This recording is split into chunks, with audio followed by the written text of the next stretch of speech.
اسلام میں عورت کا مقام قسط نمبر 23 سماعت فرمائیں۔ قبول کر کے پھر بغاوت کرتے ہو تو اب تو باغی ہو، اور باغی کی سزا کس نے رکھی ہے موت کے بغیر؟ کوئی دنیا کا مجھے قانون دکھاؤ، کسی ملک کا قانون دکھا دو کہ وہ اپنے قانون کا حلف اٹھانے کے بعد، اس میں شامل ہونے کے بعد اس سے بغاوت کر رہا ہے تو باغی کی سزا تو ہر جگہ یہی ہے جو اسلام نے رکھی ہے۔ کوئی نئی بات ہے یہ؟ تو پھر دین اسلام آپ قبول نہیں کرتے نا کبھی، اور اگر آپ نے قبول کر لیا ہے تو اب دوسرے معاشرے میں جا کے تم پھر زہر نہ پھیلاؤ۔ تو اب اس انگلی کا کٹ جانا بہتر ہے کہ اس میں ایسی بیماری گینگرین ہو گئی ہے کہ آگے بڑھتی ہے۔ تو پھر اسلام ورنہ اسلام تو نہیں کہتا کہ کسی کو مار دو، اسلام تو جبر نہیں کرتا۔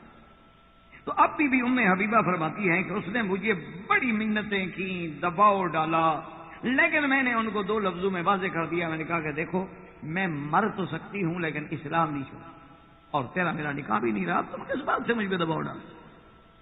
تو اب جناب بی بی صاحبہ جو ہے، اب ایک مہاجرہ، ایک وطن سے دور، گھر چھوٹ گیا، اب شوہر نے بھی چھوڑ دیا۔ جب حضور صلی اللہ علیہ وسلم کو اطلاع ملی تو حضور پاک نے نجاشی کو پیغام بھیجا کہ، اور اس کی وجہ یہ بھی تھی کہ چونکہ یہ بیٹی تھی ابی سفیان کی، اور ابی سفیان جو ہے وہ مکے کا سردار اور حاکم، تو سرکار دو عالم نے یہ نہیں کیا کہ اپنے کسی صحابی کو پیغام بھیج دیں، بلکہ عورت کا اتنا احترام کیا کہ اس وقت کے بعد شاہ کو پیغام بھیجا کہ تم میرا نکاح کرو اور تم میرے وکیل۔ تو حضور کسی صحابی کو پیغام بھیج دیتے کہ تم میرے وکیل ہو، جا کے بیوی سے کہو قبول کر لے تو نکاح کر لینا، نہ کرے تو نہ کرے۔ لیکن حضور صلی اللہ علیہ وسلم نے نجاشی کو اپنا وکیل بنایا۔ اور اسی میں ایک بات یہ بھی یاد رکھیں کہ ہمارے بعض دوست پوچھتے بھی رہتے ہیں اکثر کہ جی ہم ٹیلی فون پہ نکاح کر لیں، تو ٹیلی فون پہ نکاح نہیں ہوتا، ایک مسئلہ ذہن میں رکھ لیں۔ اس کی وجہ کیا ہے؟ وجہ یہ ہوتی ہے کہ علماء نے لکھا ہے کہ ٹیلی فون پر آواز تبدیل ہو جاتی ہے، اور ٹیلی فون پر کوئی دوسرا بندہ بھی آپ کی آواز آسانی سے نقل کر کے بات کر سکتا ہے۔ اور تیسری بات یہ ہے کہ اسلام چاہتا ہے کہ میاں بیوی شادی سے پہلے ایک دوسرے کو دیکھ لیں، تاکہ خطیب جو ہے وہ اپنی مخطوبہ کو دیکھ لے اور لڑکی جو ہے وہ اپنے ہونے والے منگیتر کو دیکھ لے، تاکہ بعد کے اندر کسی قسم کی پریشانی کا سامنا نہ کرنا پڑے۔ خدا نہ خواستہ کو لڑکے میں عیب ہے، خدا نہ خواستہ کو لڑکی میں عیب ہے، تو ایسا ہوتا ہے۔ تو اب اگر صرف ہم ٹیلی فون پہ ہی رشتے کرتے رہیں تو نہ تو اس نے دیکھا نہ ہم نے دیکھا، آواز کے تبدیل ہو جانے کا اندیشہ الگ۔ یعنی آپ حیران ہوں گے، یہ واقعہ ہے، آپ حیران، یعنی یہ نہ سمجھیں کہ میں لطیفہ بیان، جب لطیفہ ہو تو میں بتا دیتا ہوں کہ یہ لطیفہ ہے، یہ واقعہ ہے، حقیقت ہے۔ مدینہ منورہ میں ایک مولوی صاحب ہے، قاری القرآن ہے، اور بڑا ہی ماشاءاللہ سمجھدار اور بڑا پڑھا لکھا اور بڑا اچھا آدمی اور اچھی عزت والا آدمی۔ اس کی شادی ہوئی تو جب نکاح ہو کے اس بیچارے نے ویزا نکلوایا، اور جانے سے اس نے ویزا بھجوا دیا اور اپنی نئی نویلی دلہن کو منگوا لیا، صرف گیا نہیں بیچارہ دیکھنے، جب یہاں آیا تو وہ عورت ہی نہیں تھی، وہ خوبصورت تھا، اس کی بیوی بن گیا، اس نے نکاح کر دیا۔ اب وہ جب آئے تو اس نے کہا تم کو، اس نے کہا مجھے تو مکہ مدینے آنے کی تمنا تھی، میں بھی خاموش رہی۔ میں نے کہا چلو مکہ تو دیکھا ہوں گی، اب تمہاری مرضی ہے نکال دو، عمرہ میں نے کر لیا ہے، عورت تو میں ہوں نہیں، تمہاری بیوی تو بن نہیں سکتی، میں تو خسرا ہوں، میں تو خنسا مشکل ہوں۔ تو اس بیچارے نے کہا بھی ٹھیک ہے جاؤ تمہاری مرضی، نے کہا حج کرا دو تمہاری مہربانی ہوگی، نے کہا ٹھیک ہے حج تک رہ جائے۔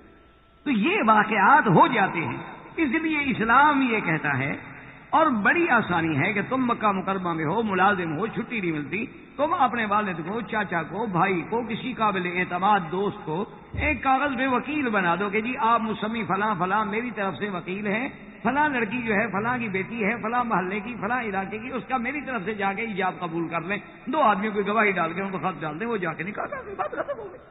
نہ کوئی پریشانی ہے، نہ کوئی قصہ ہے، نہ کسی دھوکے کا خوف اور خطرہ ہے۔ تو اس لیے حضور صلی اللہ علیہ وسلم نے حضرت نجاشی کو اپنا وکیل، حضرت نجاشی رضی اللہ تعالیٰ عنہ بعد تو اسلام لے آئے، ماشاء اللہ نے انہیں اسلام نصیب فرما دیا۔ انہوں نے ایک صحابی کے ذریعے بی بی رملہ یعنی بی بی ام حبیبہ کو پیغام دیا، انہوں نے کہا کہ مجھے سرکار دو جہاں نے اپنا وکیل بنایا ہے، اور بحیثیت وکیل محمد مصطفیٰ صلی اللہ علیہ وسلم میں تمہیں خطبہ کرتا ہوں، دعوت دیتا ہوں نکاح کی، اگر تم حضور سے نکاح قبول کرو۔ تو بی بی صاحبہ نے پھر اپنا وکیل بنایا، اور ان دونوں نے دربار بادشاہ نجاشی میں آ کے، یعنی آپ حیران ہوں گے کہ وہ خطبہ جو نجاشی نے پڑھا ہے حضور کے نکاح، عظیم خطبہ اور عجیب خطبہ ہے جو نجاشی نے، اور اس کے بعد نجاشی نے کہا کہ بحیثیت وکیل کے میں یہ نکاح قبول کرتا ہوں، اور 400 درہم اپنی طرف سے میں حق المہر جو ہے حضور صلی اللہ علیہ وسلم کی طرف سے ادا کرتا ہوں، اور جب بھی صاحبہ مدینہ منورہ جائے تو آپ کے ساتھ خادمہ ہوگی، آپ کا بھیجنا، آپ کا پہنچانا، آپ کو مدینہ منورہ عزت و تکریم کے ساتھ بھیجنا، یہ سب میری ذمہ داری۔ اسی لیے وہ ایک عجیب واقعہ ہے نا کہ اللہ کی شان یہ ہے کہ اللہ نے ادھر خیبر کی فتح عطا فرمائی، اور ادھر جناب حبشہ سے حضرت جعفر جو تھے وہ مہاجرین کا وفد لے کے مدینے پہنچے، اور اسی وفد میں بی بی ام حبیبہ بھی ہیں۔ تو حضور نے مسکراتے ہوئے فرمایا کہ لا ندری، میں نہیں جانتا، افرح بفتح خیبر ام بقدوم جعفر، کہ آج میں خیبر کی فتح پہ خوشی مناؤں یا جعفر کے آنے پہ خوشی مناؤں۔ تو یہ وہی پیارا جملہ ہے جو حضور صلی اللہ علیہ وسلم نے اس موقع پہ ارشاد فرمایا تھا۔ تو اب بی بی ام حبیبہ جو تھی وہ حضور صلی اللہ علیہ وسلم کی زوجہ بنی۔ بی بی ام حبیبہ رضی اللہ تعالی عنہ ازواج مطہرات میں سے ہیں، زوجات رسول میں ہیں۔ ایک دن ان کے والد ابی سفیان، یہ اس وقت کا قصہ ہے جب صلح حدیبیہ میں معاہدہ ہوا تھا، اور وہ سیرت النبی میں الحمدللہ آپ سن چکے ہیں، اور پھر اس معاہدے کو مشرکین نے توڑا، خلاف ورزی کی۔ جب مشرکین نے اس معاہدے کو توڑا اور حضور صلی اللہ علیہ وسلم نے بھی پھر حکم دے دیا کہ جب تم لوگوں نے معاہدہ توڑ دیا تو بات ختم، یہ تو طے تھا بھی کوئی معاہدے کی خلاف ورزی نہیں کرے گا، میں نے تو نہیں کی۔ تو اب پریشان ہوئے مکے والے، تو انہوں نے ابو سفیان کو بھیجا کہ کسی طرح جا کر حضور کو راضی کرو کہ اس معاہدے کو رہنے دیں، قبول فرما لیں، بلکہ اور میعاد بڑھا دیں۔ تو بہرحال ایک طویل واقعہ ہے، ابی سفیان آ گئے۔ اب ابی سفیان جو ہے تو سیدھی بات ہے کہ آخر آپ کی بیٹی ہے، ام حبیبہ جو ہیں وہ ابی سفیان کی بیٹی ہے۔ تو آپ سیدھے بی بی رملہ کے گھر میں آئے، اور گھر میں جب داخل ہوئے اور جو بستر ایک بچھا ہوا تھا، وہ کیا بستر تھا، ایک عام سیدھا سا ایک ٹاٹ کا ٹکڑا تھا، تو بستر بچھا ہوا تھا، تو جلدی سے بی بی حفصہ نے وقت اس کو لپیٹا اور دور کر کے رکھ دیا۔ تو ابی سفیان نے کہا کہ اچھا، معلوم ہوتا ہے کہ اس بستر کو تم نے میرے قابل نہیں سمجھا کہ میں اس پہ بیٹھوں، تم کوئی اور اچھا بستر ڈالنا چاہتی ہو۔ تو نے کہا کہ لا واللہ یا ابی، اس نے کہا خدا کی قسم ابا جان یہ بات نہیں ہے۔ تو اس نے کہا پھر کیوں تم نے اٹھا لیا، چلو جیسا بھی ہے۔ انہوں نے کہا نہا فراش رسول اللہ وانت مشرک نجس۔ انہوں نے کہا کیا بات کرتے ہو، یہ میرے مدنی محمد مصطفیٰ کا بستر ہے جس پہ سرکار دو عالم بیٹھتے ہیں، اور تم تو مشرک ہو، مشرک پلید ہوتا ہے، انما المشرکون نجس، تو میں کیسے آپ کو اس بستر پہ بیٹھنے کی اجازت۔ ابی سفیان کہنے لگا اچھا، مجھ سے جدائی کے بعد تو تم ام حبیبہ بہت بدل گئی ہو، اب تو نعوذ باللہ تمہاری عادات بھی بدل گئی ہیں، اور نعوذ باللہ تم تو بہت ہی غلط روایات کی عادی ہوگی، یہی تمہیں اسلام نے سکھایا ہے۔ میں نے کہا ابا جان ہدانی اللہ وہدانی الاسلام، اسلام نے تو مجھے بہت بڑی ہدایت دی ہے، کاش کہ تم اسلام قبول کرو اور تمہیں پتہ لگے کہ اسلام کیا ہے۔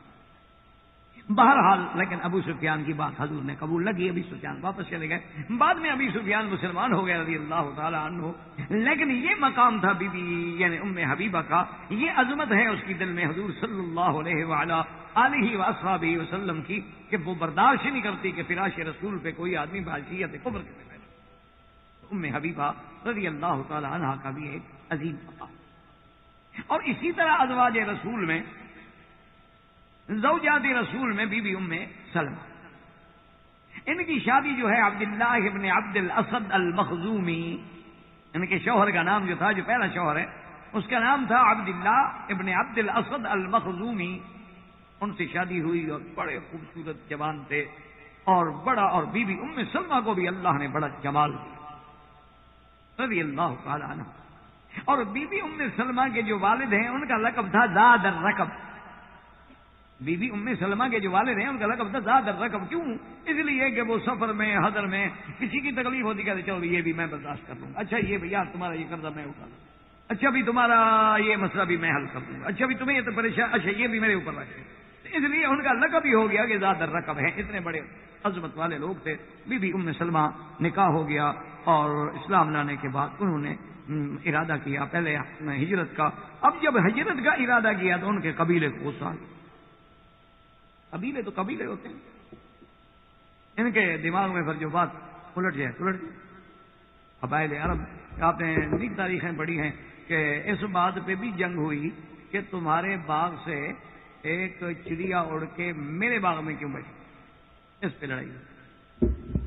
اللہ کے بندے، چڑیا کا مجھے پتا ہے کہاں بیٹھی تھی، کب اڑی، کہاں، انہوں نے کہا نہیں ہم دیکھ رہے تھے تمہارے باغ سے اڑ کے میرے باغ میں کیا۔ انا للہ و انا الیہ، اللہ جاہلیت سے بچائے، اللہ فتنوں سے بچائے۔ تو بہرحال یہ ہے کہ بی بی صاحبہ نے اور خاوند نے جب نیت کی اور ارادہ کیا ہجرت کا، تو قبیلے والوں کو پتہ لگ گیا غصے میں۔ تو بی بی صاحبہ مکہ مکرمہ سے جو ہی ہجرت کے لیے نکلی تو قبیلے نے آ کے روک دیا۔ انہوں نے کہا آپ کے شوہر سے، عبداللہ ابن عبد الاسد سے، انہوں نے کہا کہ دیکھو بھائی تم ہو مرد کو تو ہم نہیں روکتے، تم مسلمان ہو، ہجرت کرو جہاں جاؤ مرضی، ہم آپ کی بیٹی تمہیں کیوں دیں گے، اس کو بھی لے جاؤ۔ میں کہا اللہ کے بندے یہ مسلمان ہے، میری بیوی ہے، بچہ ہے چھوٹا۔ میں کہا یہ نہیں۔ بڑی بحث و تکرار کے بعد، معارضے کے بعد، انہوں نے کہا دیکھو بات سنو، ورنہ ہم تمہیں بھی قتل کر دیں گے، تم نے جانا ہے جاؤ، لیکن ہم اپنی بیٹی کو نہیں جانے۔ وہ بیچارے اللہ پہ توکل کر کے صبر کر کے انہوں نے کہا یہ تھا نا کہ دونوں ہم نے نعوذ باللہ ہلاک ہو جائے۔ تو وہ ہجرت کر کے چلے گئے، تو بی بی سلمہ کو واپس لے آئے مکہ مکرمہ، اور قبیلے نے پھر ایک اور ظلم کیا کہ ان سے 1 سال کا بچہ بھی چھین لیا۔ بھئی یہ کیوں؟ انہوں نے کہا کیا اعتبار ہے، ہو سکتا ہے تم کسی وقت چھپ کے ہجرت کر جاؤ تو پھر ہماری نسل کا بچہ بھی لے جاؤ۔ جب بچہ ہمارے پاس ہوگا تو مامتا مجبور ہے کہ بچے کو نہیں چھوڑے گی۔ تو انہوں نے بچہ بھی چھین لیا۔ اب جناب بی بی صاحبہ اپنے شوہر کے فراق میں پریشان، بچے کے فراق میں پریشان ہیں، مغموم ہیں، محزون ہیں، اسی طرح روتے روتے روتے 1 سال گزر گیا۔ لوگوں نے جا کے قبیلے والوں کو سمجھایا کہ خدا کا خوف کرو، کہ عقل کرو، چلو اس کا خامد مدینے چلا۔ یہ کون سی عقل مندی ہے کہ ایک عورت سے اس کا 1 سال کا بچہ چھین لو؟ یہ انسانیت۔ تو انہوں نے بچہ بھی واپس کر دیا، اور انہوں نے کہا کہ اچھا اب ایسا کرتے ہیں کہ تم اگر جانا چاہتی ہو اپنے شوہر کے پاس تو چلی، ہم تمہیں بھی اجازت دیتے ہیں۔ دیکھ لیا نا کہ ہماری بات تو مانتی نہیں، اسلام تو چھوڑتی نہیں۔ تو بی بی صاحبہ کہتی ہیں کہ میں اکیلی، میں نے اونٹنی پہ سامان وغیرہ سفر کا، کچھ مشکیزہ، کچھ پانی، کچھ ستو، کچھ چیزیں اٹھائی، اور چھوٹا بچہ 2 سال کا سینے سے لگا، اکیلی عورت جو ہے اونٹ پہ سفر کر رہی ہے ہجرت کے لیے مکہ سے مدینہ۔ فرماتی ہے کہ جب میں تنعیم سے گزری تو میں نے کیا دیکھا کہ عثمان ابن ابی طلحہ، وہ ابھی تک مسلمان نہیں ہوئے تھے، وہ آئے اور انہوں نے مجھے روکا اور کہا کہ ام سلمہ کہاں جانا چاہتی ہو؟ میں نے کہا مدینہ شریف جا رہی ہوں۔ کہاں جاؤں؟ میرا شوہر وہاں ہے۔ تو انہوں نے کہا کہ ہاں تمہارے قبیلے کا اعتبار تو کوئی نہیں ہے، پہلے بھی تمہیں منع کر دیا، اب اجازت دے دی، اب ان کا پھر دماغ پھر جائے تو کوئی پتہ نہیں، چلو میں تمہیں مدینے چھوڑا۔ تو بی بی ام سلمہ کہتی ہیں واللہ ما رأیت رجلا اکرم، کہتی ہے خدا کی قسم حضرت عثمان ابن طلحہ سے زیادہ شریف انسان میں نے زندگی میں، کہ حضرت عثمان ابن طلحہ پیدل چل رہے ہیں، مہار پکڑی ہوئی ہے میری اونٹنی کی۔ فرماتی ہیں کہ جب تھک جاتے کسی منزل پہ قیام کرتے تو اونٹنی بٹھانے کے بعد بہت دور چلے جاتے کہ اترتے ہوئے بھی میرے بدن کے کسی حصے پہ ان کی نظر نہ پڑے، اور پھر دور رہے۔ اور جب پھر سفر کا وقت آ جاتا اپنی اونٹنی کو تیار کرتے، اس کو کھلاتے پلاتے تیار کر کے اس پہ جو ہودج ہے وہ بناتے کستے، اور پھر آ کے مجھے کہہ دیتے باہر سے پردے سے، اور پھر دور کھڑے ہو جاتے حتیٰ کہ میں اونٹنی پہ بیٹھ جاتی، پھر مہار پکڑ۔ کہتی ہے واللہ ما رأیت رجلا اکرم منہ، ایسا شریف انسان میں نے نہیں دیکھا کہ میرے چہرہ تو چہرہ میرے کسی بدن کے حصے پر بھی نظر نہیں پڑی اس کی، اتنے طویل سفر میں کہ جنگل کا سفر ہے، صحرا کا سفر ہے، ایک عورت ہے اور ایک مرد ہے۔ کہتے ہیں کہ جب مدینہ منورہ میں داخل ہوئے اور مسجد قباء سے آگے گئے تو وہاں حضرت عثمان رک گئے اور انہوں نے کہا کہ ام سلمہ یہ بنی اوف کا جو علاقہ ہے اس میں تمہارے خامد رہتے ہیں، اب تم چلی جاؤ، میں نے تو تمہیں صرف مدینے پہنچانا تھا، میرا تو کوئی کام نہیں، میں تو واپس جاتا آتے۔ کہتی ہیں کہ میں شوہر کے پاس پہنچی، اللہ نے مہربانی کی، اللہ نے پھر ہمیں ملا دیا، لیکن خدا کی قدرت ہے کہ میرے شوہر جو تھے وہ جنگ احد میں زخمی ہو، اور زخم کا ہم نے زیادہ خیال نہ کیا، اور اتفاق سے وہ پھر بگڑتا گیا حتیٰ کہ ان کی موت کا سبب بنا۔ تو کہتے ہیں کہ موت سے پہلے مجھے خاوند نے بلایا اور کہا کہ ام سلمہ ایک بات یاد رکھو، ان کو اندازہ ہو گیا تھا نا کہ میری تو موت آ گئی، تو انہوں نے کہا کہ ایک بات یاد رکھو کہ اگر کبھی مصیبت آئے، موت ہے، دکھ ہے، تکلیف ہے، کوئی بھی مصیبت، تو اس وقت یہ کہنا کہ انا للہ و انا الیہ راجعون، اللہم اجرنی فی مصیبتی ھذا واخلف لی علی کل غائبۃ منھا بخیر، یہ دعا مانگو۔ بیوی مسلمہ فرماتی ہے کہ میں حیران ہوں کہ اب کیوں سکھا رہے ہیں، لیکن کہتی ہے کہ ابھی کچھ دیر گزری کہ جا رسول اللہ حضور تشریف لائے، اس وقت کے میرے خامد پر بالکل موت کا وقت تھا اور سکرات کا عالم تھا، بلکہ کہتی ہے کہ میرا خامد اتنا خوش نصیب ہے کہ جس کے آنکھوں کو حضور پاک نے اپنے ہاتھوں سے بند کیا ہے۔ اور حضور نے جنازہ پڑھا اور میرے منہ سے فوراً وہی کلمات نکلے کہ انا للہ و انا الیہ راجعون اللہم اخلف علی کل غائبۃ لی منک بخیر. لیکن میں نے دعا تو پڑھ لی، لیکن میں نے کہا من یکون خیرا من ابی سلمہ، ابو سلمہ میرے خاوند سے زیادہ بہتر کون؟ وہ تو میرا خاوند ایسا تھا کہ اس سے مجھے اچھا کوئی نظر ہی نہیں آتا کہ مجھے ملے، لیکن چونکہ دعا ہے حضور کی، میں دعا تو پڑھ لوں لیکن مجھے کوئی اچھا ملے گا نہیں. تو اب ام سلمہ رضی اللہ تعالی عنہا فرماتی ہیں کہ میں نے عدت گزاری.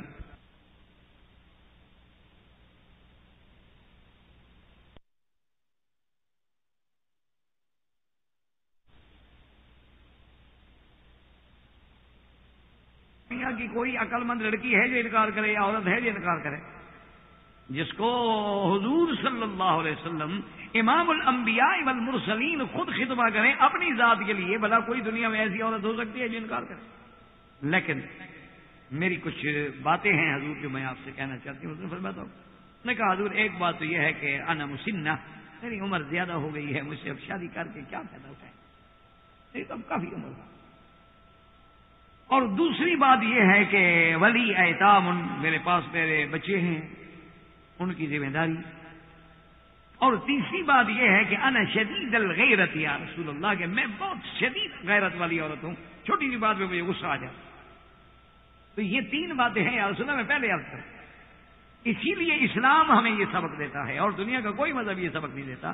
اسلام ہمیں سبق دیتا ہے کہ اگر عورت کے اندر بھی کوئی عیب ہے تو خطیب کو بتا دے کہ میرے بات اندر یہ بات ہے، دیکھو ابھی سے سوچ لو.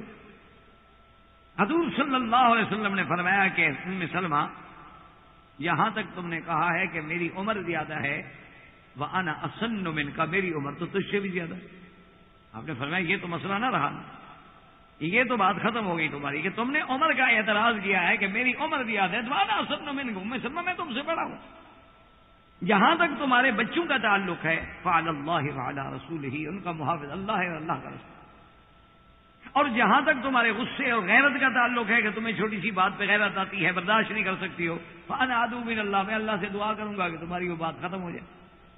تو اس نے کہا یا رسول اللہ پھر کون انکار کر سکتا ہے آپ؟ اس کے بعد حضور صلی اللہ علیہ وسلم نے ام سلمہ رضی اللہ تعالی عنہ سے نکاح.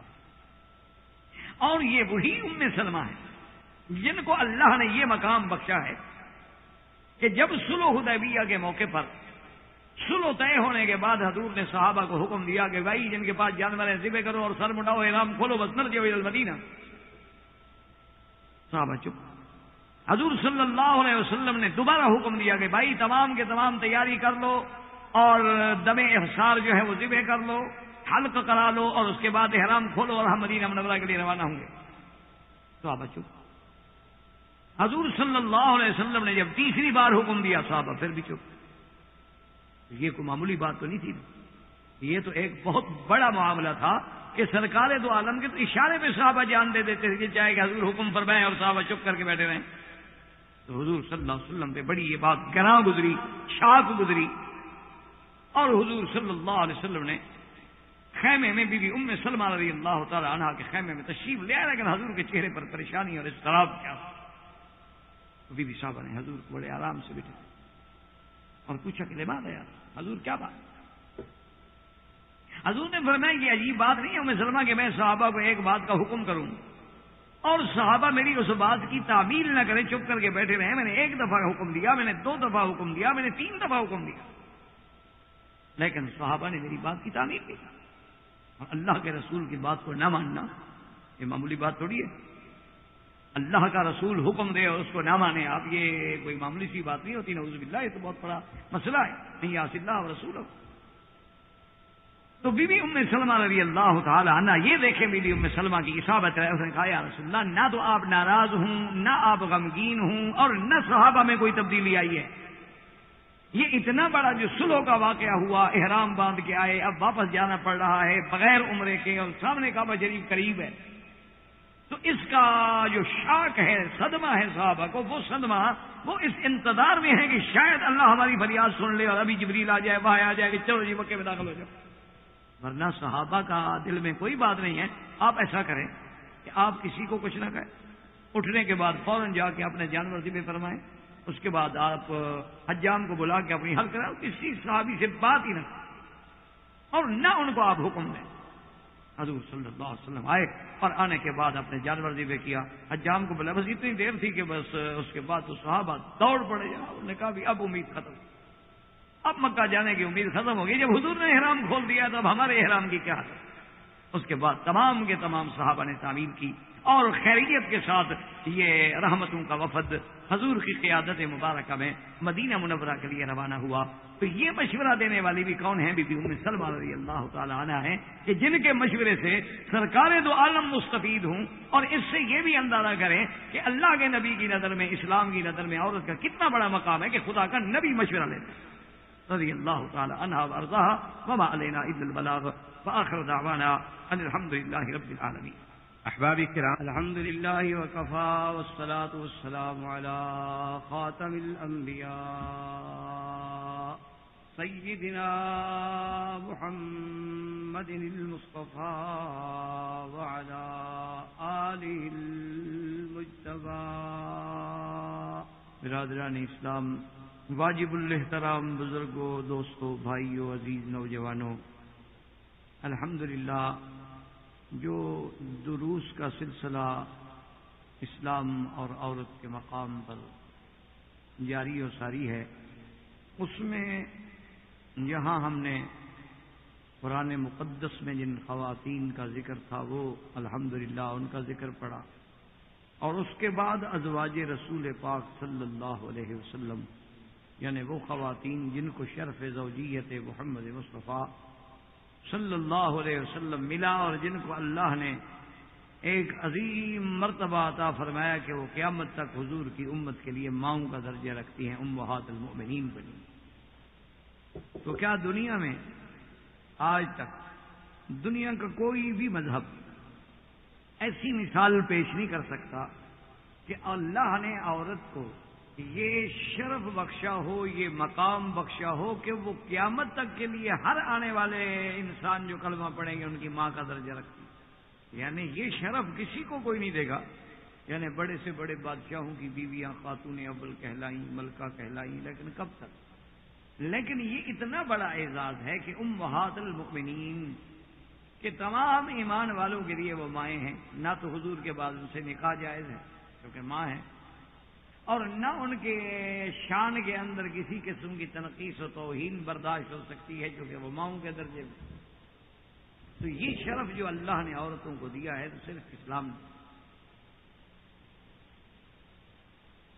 اسی ضمن میں جہاں ہم ازواج رسول پاک کا ذکر کر رہے تھے، سیدہ خدیجۃ الکبریٰ، سیدہ سودا، سیدہ عائشہ، سیدہ ام حبیبہ، سیدہ حفصہ، سیدہ ام سلمہ رضوان اللہ علیہن اجمعین کا ذکر خیر جو ہے الحمدللہ ہم نے.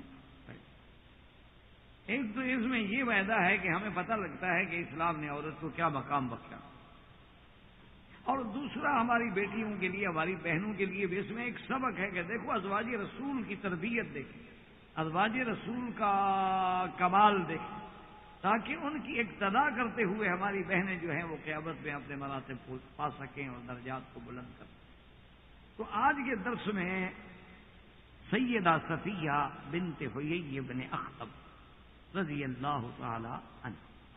یہ سیدہ صفیہ جو ہے رضی اللہ تعالی عنہا، یہ ایک یہودی خاندان سے، ان کے جو بڑے سردار تھے، جو خیبر کے سب سے بڑے لوگ تھے، ان کی بیٹی ہیں. اور پھر خیبر کے بہت بڑے سردار اور بہت بڑے آدمی جو تھے کنانا، ان کی بیوی. اب جہاں تک قصہ غزوہ خیبر کا تعلق ہے وہ تو آپ الحمدللہ سیرت النبی میں پڑھ چکے، سن چکے. تو غزوہ خیبر کی کامرانی اور کامیابی کے بعد، فتح خیبر کے بعد، بی بی صفیہ جو ہیں رضی اللہ تعالی عنہا، یہ بھی ان لوگوں میں گرفتار ہو کے آئیں جو قیدی بنے.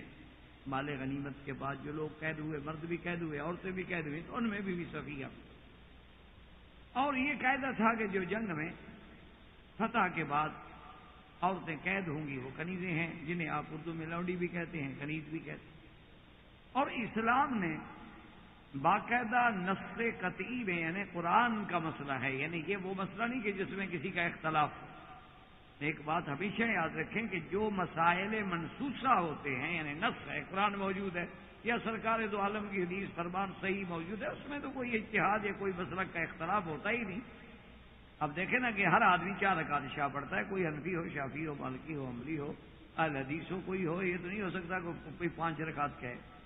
اس میں کوئی اختلاف ہمیشہ کب ہوتا ہے؟ جو فروعی مسائل ہیں یا منسوس مسائل نہیں ہیں، امت کو ایک نیا مسئلہ پیش آ گیا اور مجتہدین کو اجتہاد کرنا پڑا، تو وہاں پر جب مجتہدین اجتہاد کریں گے، مثلاً 2 مجتہدین، فطری بات ہے، دونوں کا فہم الگ ہے، سمجھ الگ ہے، عقل الگ ہے، سوچ الگ ہے، وہاں تو اختلاف ہوگا، وہ تو اختلاف فطری اختلاف، کیونکہ ہر آدمی کی ایک فہم ہے، ایک سوچ ہے، تو وہاں اختلاف ہوتا ہے۔ مثلا آمین ہے، اب اس میں تو اختلاف ہے کہ امام حنیفہ فرماتے ہیں کہ آمین ایسا کہو، اور بعض ائمہ فرماتے ہیں جیسے حنابلہ رحمہ اللہ یا شوافی رحمہ اللہ کے بھی آمین زور سے کہی جائے، اس میں تو اختلاف ہو سکتا ہے۔ آمین تو دونوں کہہ رہے ہیں، یعنی یہ تو نہیں ہو رہا کہ کوئی آمین چھوڑ رہا ہے۔ آمین تو حنفی بھی کہتا ہے اور آمین شافعی بھی کہتا ہے۔ فرق صرف اتنا ہے کہ بعض ائمہ کے نزدیک آمین کو جہرن کہا جائے، زور سے کہا جائے۔ وہ ایک حدیث مبارک سے استدلال کرتے ہیں کہ حضور صلی اللہ علیہ وسلم نے آمین کہا، تو صحابی کہتے ہیں کہ میں 3ری 4تھی صف میں تھا تو میں نے سنا۔ تو جب تم نے، وہ کہتے ہیں کہ جب میں نے وہ سنا تو اس کا مطلب ہے کہ کوئی حضور نے زور سے کہا، تب ہی تو 4تھی صف والے نے سن لیا۔ اور اسی طرح ایک اور روایت مبارک سے بھی وہ استدلال فرماتے ہیں کہ مسجد جو تھی وہ گونج جاتی تھی، تو ان کا استدلال مبارک جو ہے آمین سے یہ ہے۔ اور امام ابو حنیفہ رحمۃ اللہ علیہ فرماتے ہیں کہ اصل تو ہمیں یہ دیکھنا چاہیے کہ آمین ہے کیا۔ تو آمین کا معنی ہوتا ہے اللہم استجب، کہ یا اللہ جو دعا ہم کر رہے ہیں قبول فرما، کیونکہ فاتحہ ایک دعا ہے، اس کے بعد جب آمین کہتے ہیں اللہ یہ دعا، اس دعا کو قبول فرما۔ تو امام صاحب رحمۃ اللہ علیہ یہ فرماتے ہیں کہ یہ جو دعا ہے، تو دعا کا تو نص قرآن میں فلسفہ ہی یہ ہے کہ آہستہ کی جائے، ادعوا ربکم تضرعا وخفیا، یہ تو قرآن ہے، نص قطعی ہے کہ جب بھی اللہ سے پکارو تو ایسا پکارو، تضرع سے پکارو، خفے سے پکارو، اور حکم ہے، امر ہے، ادعوا ربکم، پکارو اپنے تضرعا وخفیا۔ انبیاء نے کیسے پکارا؟ نادا ربہ نداء خفیا، حضرت زکریا نے آہستگی سے۔ اسی طرح حضور نے فرما دیا تھا کہ انکم لا تدعون اصما ولا غائبا، تم کو ایسی ذات کو پکار رہے ہو جو بہری ہے، جو دور ہے، نہیں سنتی، ایسا پکارو۔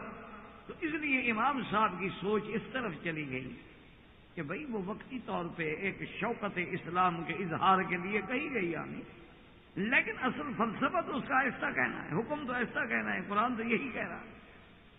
اور باقی انہوں نے کہا کہ مسجد کا گونج جانا یہ کسی راوی کا خیال تو ہو سکتا ہے، ورنہ حضور کے زمانے میں تو مسجد کی چھت ہی نہیں تھی، تو گونجتی کیسی تھی وہ؟ مسجد میں گونج تو تب پیدا ہو، پہلے مسجد تو پکی بناؤ نا، وہ تو چھڑیوں کی چھت تھی، وہ تو پکی تھی نہیں۔ آج چھڑیوں کی چھت ڈال کے آپ 10 آدمی کہیں گے کہ کیسے گونج پیدا ہوگی؟ تو یہ فہم کا اختلاف ہے۔ اللہ سب پہ کروڑ رحمت ہے، جیسے زور سے کہا ٹھیک ہے، ایسا کہا ٹھیک ہے، وہ لڑائی والے جھگڑے تو ہیں، مسئلے ہیں ہی نہیں۔ اچھا، اسی طرح ایک حدیث مبارک ہے، وہ صحیح ہے کہ من وافق تامینہ تامین الملائکہ، جس بندہ آمین کہتا ہے اگر اس کی آمین اور فرشتوں کی آمین مل گئی تو اللہ اس کے گناہ معاف کر دے۔ تو امام صاحب فرماتے ہیں کبھی آپ نے فرشتوں کی آمین سنی ہے؟ تو اس کا مطلب ہے وہ بھی ایسا کہ اچھا مل کیسے گئی؟ فرشتے آپ کے ساتھ جو نماز میں ہوتے ہیں یا جو آسمان پہ ہوتے ہیں؟ اس لیے ضروری ہوتا ہے میرا بھائی کہ ہر آدمی کو اگر اجتہاد کی اور مجتہد بنا دو گے، ہر آدمی کے ہاتھ میں اگر آپ نے اس طرح پکڑا دیا تو پھر لوگوں کے ناک سلامت نہیں رہیں۔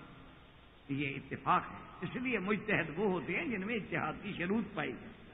تو بہرحال ایک دوسری بحث میں ہم پڑ گئے۔ اللہ پاک تمام ائمہ پہ، تمام مجتہدین پہ کروڑوں رحمتیں کرے۔ تو میرا عرض کرنے کا مقصد یہ تھا کہ وہاں تو ہوتا ہے، اور یہ مسئلہ جب قرآن میں آ گیا تو اختلاف ہے ہی نہیں۔ اب قرآن نے ہمیں بتا دیا ہے کہ مما ملکت ایمانکم، کہ جو تمہارے ملک میں باندیاں ہیں وہ تمہارے لیے حلال ہیں۔